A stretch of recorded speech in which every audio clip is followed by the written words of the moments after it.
Technology year ending start అయిపోతుంది. Okay, అంటే దాని ఫలితాలు మనకి ఇయర్ ఎండింగ్ కల్లా ఇయర్ కల్లా వచ్చేస్తుంది. అంటే మీరు చెప్తున్న మాటలు చూస్తుంటే అది ఏదో ఒక పెద్ద అంటే హెల్త్లో ఒక మనకి రెవల్యూషన్ లాగా మనకి వచ్చేస్తుంది. It's going to be revolution and this revolution is going to be led by Indian doctors, Indian scientist. అది మనకి ఎవ్రీడే మా దగ్గర కనీసము ఏ కంట్రీస్ నుంచి వచ్చి సైంటిస్ట్ చూస్తున్నారు ఏం జరుగుతుంది ఎలాగా అని. కొన్ని కంట్రీస్ అడాప్ట్ చేసేస్తున్నారు. ఇప్పుడు చైనీస్ కానీ కొన్ని American universities are coming here seeing and adapting. And మేమందరం కలిసి మల్టీ సెంటర్, అంటే ఇప్పుడు మాకు మనమే చేయాలి మనకే పేరు రావాలని కాదు, సొసైటీ హ్యాస్ టు బెనిఫిట్. మనం చేసిన రీసెర్చ్ తోటి సొసైటీ బెనిఫిట్ కావాలి. సో అందరికీ వీఆర్ స్ప్రెడింగ్ దట్ నాలెడ్జ్. దానికే నా ప్రకారం ఏమంటే మెడిసిన్ అనేది మనం ఇప్పుడు ప్రాక్టీస్ చేస్తున్నాం కదా, ఓ ప్రిస్క్రైబ్ నువ్వు వస్తే సరే నీకు అల్సర్ ఉంది ఈ మందు తీసుకొని, అవన్నీ చేంజ్ అయిపోతాయి. నెక్స్ట్ 3-4 yearsలో there'll be revolution in medicine. Doctor మీరు చాలా స్పీచెస్ ఇప్పుడు ఉన్నప్పుడు కూడా మీరు గట్ హెల్త్ కోసం ఎక్కువ చెప్తూ ఉంటారు. అంటే అసలు చాలా వరకు కొన్ని ఆశ్చర్యకరం ఏంటంటే గట్ హెల్త్ వల్లే మీకు లోపాలు ఏంటంటే గుండె జబ్బులు కూడా వస్తాయని చాలా సందర్భాలు చెప్పారు. ఒక 2-3 years బ్యాక్ అందరూ బిలీవ్ చేసేవాళ్ళు కాదు. సరే ఇదేదో గ్యాస్ట్రోఎంట్రాలజిస్ట్ గట్ హెల్త్ అని. ఇప్పుడు మీరు you go to any international magazine, international workshops, లేకపోతే ఇంటర్నేషనల్ సైంటిస్ట్ అందరు ఇప్పుడు now they are saying gut health microbiome. అందరు ఆ స్టేజ్కి వచ్చేసారు. ఎందుకంటే ఇప్పుడు మన బాడీలో మీరు ఆలోచించండి, వై షుడ్ నేచర్ అంటే మనం అందరూ ఎవల్యూషన్లో వచ్చాం కదా, నేచర్ మన బాడీలో 1000 స్పీసీస్ ఆఫ్ బ్యాక్టీరియా ఎందుకు పెట్టాలా? మనకున్న బాడీ సెల్స్ కన్నా బ్యాక్టీరియా సెల్స్ ఎందుకు ఎక్కువ ఉండాలా? నేను పర్పస్ ఉంటే తెస్తుంది. నేచర్ మామూలుగా చేయదాన్ని. Correct, some purpose is there. ఇన్ని రోజులు మనం ఎందుకు కనుక్కోలేదంటే మన దగ్గర టెక్నాలజీ లేదు. గత 4-5 సంవత్సరాలకి టెక్నాలజీ వచ్చింది. టెక్నాలజీలో అది ర్యాపిడ్గా నాలెడ్జ్ వస్తుంది. ఇప్పుడు మొన్న నేను హాంకాంగ్లో I address the world congress of microbiome అనేది 10,000 సైంటిస్ట్, వరల్డ్ అంతా పెద్ద పెద్ద సైంటిస్ట్ వచ్చారు. అసలు ఇది క్యూరియాసిటీ మైక్రోబయామ్ ఎందుకు ఇంత అని. అక్కడ చూస్తుంటే అడ్వాన్సెస్ ప్రతి కంట్రీలో జరిగిపోతూ ఉన్నాయి వేరుగా. సో ఏమవుతుందంటే ఫార్చునేట్లీ ఇండియాలో మనం ఇప్పుడు లీడ్ తీసుకున్నాం కాబట్టి we can lead it also. చేసి క్యాన్సర్ ట్రీట్మెంట్, క్యాన్సర్ రాకుండా ప్రివెన్షన్, అవన్నీ కూడా అంత మైక్రోబయామ్ వల్లే చేస్తాం. ఎలా ఉందండి మైక్రోబయామ్ లాంటి మీరు చెప్తున్నప్పుడు గవర్నమెంట్ సపోర్ట్ కానీ లేకపోతే మిగతా కానీ ఎలా ఉన్నాయండి అసలు ఏమైనా? అంటే ఇప్పుడు అన్ఫార్చునేట్లీ సపోర్ట్ అయితే ఉంది. గవర్నమెంట్ కూడా పాపం వాళ్ళు అంటే వాళ్ళకి వేరే ప్రయారిటీస్ ఉంటాయి. గవర్నమెంట్ ప్రయారిటీస్ అంటే సేఫ్ వాటర్ ఇవ్వటము, సేఫ్ డ్రింకింగ్, ఇది ఫుడ్ పెట్టడం అని వేరే ప్రయారిటీస్ ఉన్నాయి, వాళ్ళు చేస్తున్నారు. హై అండ్ మైక్రోబయామ్లో వాళ్ళు ఇన్వెస్ట్ చేయాలంటే అంత మనీ లేదు గవర్నమెంట్ దగ్గర. సో మేము దానికి అది రియలైజ్ చేసాం, గవర్నమెంట్ ఫండింగ్ తీసుకోకూడదు, కానీ ప్రైవేట్ డోనర్స్ దగ్గర అంతా తీస్తాం. లేకపోతే మన హాస్పిటల్లో వచ్చే ప్రాఫిట్స్ అంతా దాంట్లో పెట్టి వీఆర్ డెవలపింగ్ అనమాట. ఓకే, ఈ మైక్రోబయామ్ రీసెర్చ్ అనేది అల్టిమేట్లీ గవర్నమెంట్ వచ్చి, ఎందుకంటే ఇప్పుడు మనం తిన్న ఆహారము, తాగే వాటర్లో మనకి మైక్రోబయామ్ వస్తూ ఉంది. ఇప్పుడు ఈ అల్ట్రా ఫాస్ట్ ఫుడ్స్ ఇవన్నీ ఉన్నాయి చూడండి, అంటే ప్యాకేజ్డ్ ఫుడ్స్, దాంట్లో they are putting some artificial sweeteners. ఈరోజు కూడా మీకు చాలా పెద్ద ఆర్టికల్ ఒకటి వచ్చింది paper, colouring agents. Even tandoori chicken అనుకోండి, కబాబ్స్, అన్ని కలరింగ్ ఏజెంట్స్ యూజ్ చేస్తాం. ఇవన్నీ కూడా they are harming the microbiome. అంటే మనం ఏమనుకున్నాం అంటే ఫుడ్, బ్యాడ్ ఫుడ్ వల్ల హామ్ అని, ఈ ఫాస్ట్ ఫుడ్ వల్ల హామ్, కానీ దానివల్ల కాదు. ఈ కలరింగ్, ప్రిజర్వేటింగ్ ఏజెంట్స్, దీనివల్ల హామ్. మన చిల్డ్రన్ నుంచి హామ్ స్టార్ట్ అవుతా ఉంది, వచ్చి మైక్రోబయామ్ చేంజ్ అయిపోయి ప్రాబ్లమ్స్ వస్తున్నాయి.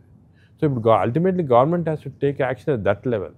వాళ్ళు రీసెర్చ్లో మనీ పెట్టకపోయినా కమ్యూనిటీకి ఒక healthy food, healthy water, plastics ఉండకూడదు, ఇవన్నీ కూడా గవర్నమెంట్ లెవెల్ యాక్షన్. అది మనం ఏం చేయలేము, గవర్నమెంట్ లెవెల్లో యాక్షన్ తీసుకోవాలి. Ultimately government will not.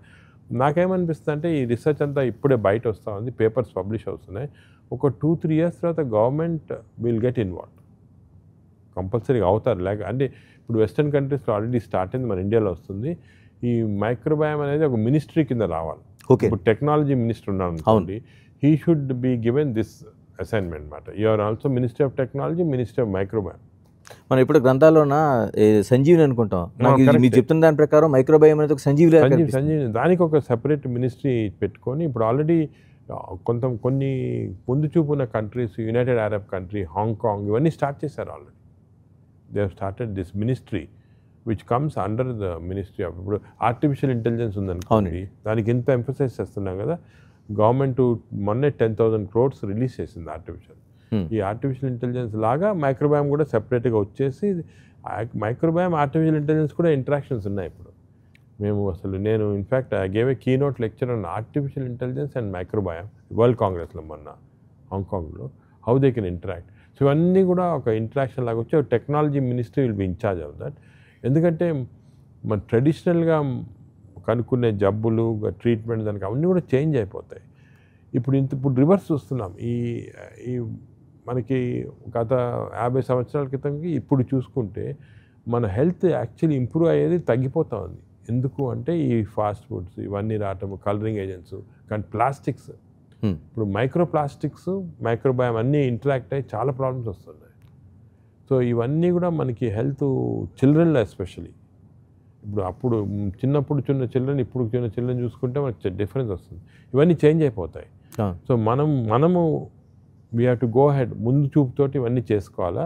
Traditional disease అది సరే, ఇప్పుడు షుగర్ అనేది, హార్ట్ డిజీజ్ అనేది అవన్నీ జరుగుతుంటే దాని ట్రీట్మెంట్ ఇస్తుంటాం సరే. అంటే ప్రాసెసింగ్ ఫుడ్ వల్ల processed food, ultra processed food, okay, దీనివల్ల ప్రాబ్లమ్స్. అదే ప్లాస్టిక్స్, మనం ప్లాస్టిక్ బాటిల్స్లో ఎస్పెషల్లీ ఎండలో ఉందనుకోండి మైక్రో ప్లాస్టిక్స్ అని వస్తుంది. Micro plastics, nano particles, bacteria interact అయ్యి బాడీలో చాలా డ్యామేజ్ వస్తుంది. ఎలాంటివి వస్తున్నాయి అంటే మనం చూస్తున్న పిల్లల్లో కావచ్చు, లేకపోతే పిల్లల్లో ఆటిజం చూసుకోండి. Example, simple example autism. చిన్నప్పుడు ఆటిజం అనేది మీరు వినుంటారు మీరు కూడా. లేదండి. ఇప్పుడు ఎవ్రీ ఆల్టర్నేట్ చైల్డ్ ఆటిజం అని వస్తుంది. పేరెంట్స్ వస్తారు ఆటిజం. దీనికి చాలా రీసెర్చ్ చేస్తున్నాం మేము. ఆటిస్టిక్ చిల్డ్రన్లో మైక్రోబయామే వేరే ఉంది కంప్లీట్గా. ఆటిజానికి కారణాలు ఏంటో కూడా తెలియదు చెప్పేది. వ్యాక్సినేషన్ అనేవాళ్ళు, ఇది అనేవాళ్ళని. ఈ ఆటిస్టిక్ చిల్డ్రన్ నుంచి మైక్రోబయామ్ తీసుకొని మనము మైస్ అంటే ఎక్స్పెరిమెంటల్ యానిమల్ ఇస్తే అది ఆటిస్టిక్ అయిపోతుంది. అండ్ ఆటిస్టిక్ చిల్డ్రన్ మనం ముందే 5 సంవత్సరాల ముందే మనము దాన్ని పడితే దాని నుంచి మనము ఈ మైక్రోబయామ్ చేంజ్ చేసి ఆటిస్టిక్ చిల్డ్రన్ చేంజ్ చేయొచ్చు. అది ఇంకోటి ఆల్జైమర్స్ డిజీజ్. ఆల్జైమర్స్ డిజీజ్ ఇంతకుముందు ఉండేది కదా. ఇప్పుడు ప్రతి ఇంట్లో వాళ్ళు ఏమంటారు, మా ఇంట్లో ఆల్జైమర్స్. మనకు ముందు చూసుకుంటే మా ఫాదర్ అనుకోండి 90 years దాకా బాగా బ్రైట్గా ఉండేవాళ్ళు, బతికారు. మా గ్రాండ్ ఫాదర్ 95. ఇప్పుడు 60-70 yearsలో మతిమరుపు రావటం, గుర్తు ఉండపోవటము, స్లోనెస్ రావటము, ఇవన్నీ వచ్చేస్తున్నాయి. అవునండి. ఎందుకంటే because we are expose to all these agents and we are developing a microbiome. So Alzheimer's కూడా చాలా లింక్ ఉంది మైక్రోబయామ్ తోటి. మహిళలు ఎలాంటివి వస్తున్నాయండి మీరు చెప్తున్న దాన్ని ఫాస్ట్ ప్రాసెసింగ్ ఫుడ్ కానీ వీటి అన్నిటి వల్ల, మన లైఫ్ స్టైల్ వల్ల ఇటువంటివి వస్తున్నాయండి మహిళల్లో కూడా అఫ్కోర్స్ మేల్ ఫీమేల్ వస్తాయి. మహిళల్లో ఇంకో ప్రాబ్లం అంటే వాళ్ళకి హార్మోనల్ డిఫరెన్స్ ఉంటాయి కదా. హార్మోనల్ డిఫరెన్స్ వల్ల కొన్ని now recent research breast cancer కూడా లింక్ ఉంది. ఓకే. అదేవిధంగా యూట్రైన్ క్యాన్సర్, దీనికి కూడా లింక్ ఉంది. ఇన్ఫర్టిలిటీ అంటే ఫర్టిలిటీ తగ్గిపోయింది ఇప్పుడు, దానికి కూడా లింక్ ఉంది. ఇవన్నీ కూడా సో ఒక ఎన్విరాన్మెంటు, ఒక ఫ్యూచర్ అనేది దీనికంతా కూడా మనము సీరియస్గా సీరియస్ తీసుకొని, మీరు నేను అన్నట్టు గవర్నమెంట్కి ఎంత రిసోర్సెస్ ఉండకపోవచ్చు ఇప్పుడు, కానీ నౌ ఇండియాలో కూడా కొన్ని ఇన్స్టిట్యూట్స్, మాది ఆల్ ఇండియా ఇన్స్టిట్యూట్, పీజీఐ అనేది, సిఎంసి, ఇలా కొన్ని ఇన్స్టిట్యూట్స్ ఉన్నాయి అన్నమాట. We are all doing work and we are combining together. ఈ వర్క్ అంతా తీసుకొని మనకి వీ కెన్ కన్విన్స్. ఒక స్టేజ్కి వచ్చాక గవర్నమెంట్ కూడా has to invest in this area. Future health అనేది చాలా ఇంపార్టెంట్. ఇప్పుడున్నది మనం ఇప్పుడు ట్రీట్ చేస్తున్నాము. మన చిల్డ్రన్కి మంచి హెల్త్ అలాగే ఇవ్వచ్చు, ఎలా ప్రివెంట్ చేయొచ్చు, కొన్ని ఆర్టిఫిషియల్ థింగ్స్ ఎందుకు చేయకూడదు. ఇన్ఫ్యాక్ట్ ఈవెన్ టూత్పేస్ట్ మీద we done research on toothpaste. చాలా టూత్పేస్ట్లో టైటానియం డయాక్సైడ్ అని ఉంటుంది, అది రెగ్యులేట్ చేయలేదు గవర్నమెంట్. ఈ టైటానియం డయాక్సైడ్ వల్ల కంప్లీట్గా చేంజ్ అయిపోతుంది గట్ హెల్త్ టూత్పేస్ట్ వల్ల. సో దానికే మేము I'm now telling all my patients, me toothpaste కొంటారు, అది చూడండి ఏముంది టూత్పేస్ట్లో టైటానియం ఆక్సైడ్ ఉంటే, డయాక్సైడ్ ఉంటే తీసుకోవాలి, అది యూజ్ చేయొద్దండి. దానివల్ల మీ చిల్డ్రన్కి ఆటిజం చాలా రావచ్చు. So all this new knowledge చాలా ర్యాపిడ్గా వస్తుంది, ఇంటర్నెట్లో వచ్చేస్తుంది. కానీ ఇంటర్నెట్లో ప్రాబ్లం ఏమంటే ఏది కరెక్ట్ ఏది ఫాల్స్ తెలియటం లేదు. ఇంతకుముందు మేము జర్నల్స్లో పబ్లిష్ చేస్తాం. జర్నల్స్లో ఇప్పుడు నేచర్, సైన్స్ అలా పెద్ద పెద్ద జర్నల్స్ ఉన్నాయి, మేము కూడా ఆర్టికల్స్ పబ్లిష్ చేస్తాం. అది ఇప్పుడు డిస్కవర్ చేసింది 3-4 years 5 years తర్వాత వస్తుంది, మరి చాలా లేట్ అవుతుంది. సో దానికే we have to get a వైమీడియా. కొన్ని ఓపెన్ యాక్సెస్ జర్నల్స్ ఉన్నాయి, ఫేమస్ జర్నల్స్, దాంట్లో పబ్లిష్ చేస్తారు. ఓపెన్ యాక్సెస్ జర్నల్స్లో పబ్లిష్ చేస్తే మీకు 1 yearలో రీసెర్చ్ వచ్చేస్తుంది. అలా మేము చాలా పబ్లిష్ చేసాం ఓపెన్ యాక్సెస్లో. చేసి ఆ నాలెడ్జ్ తెలిసిపోతే వేరే వాళ్ళు దీని గురించి రీసెర్చ్ చేస్తారు. మనం చెప్పింది సేమ్ థింగ్ శ్రీలంకలో ఇలాగే ఉంటుందా, లేకపోతే బంగ్లాదేశ్లో ఎలా ఉంటుందా, లేకపోతే అమెరికాలో ఉంటుందా, అంటే అడ్వాన్స్ కంట్రీస్, డెవలపింగ్ కంట్రీ అన్నీ ఒకటే వేరే, అది మనకి క్లియర్గా తెలుస్తుంది.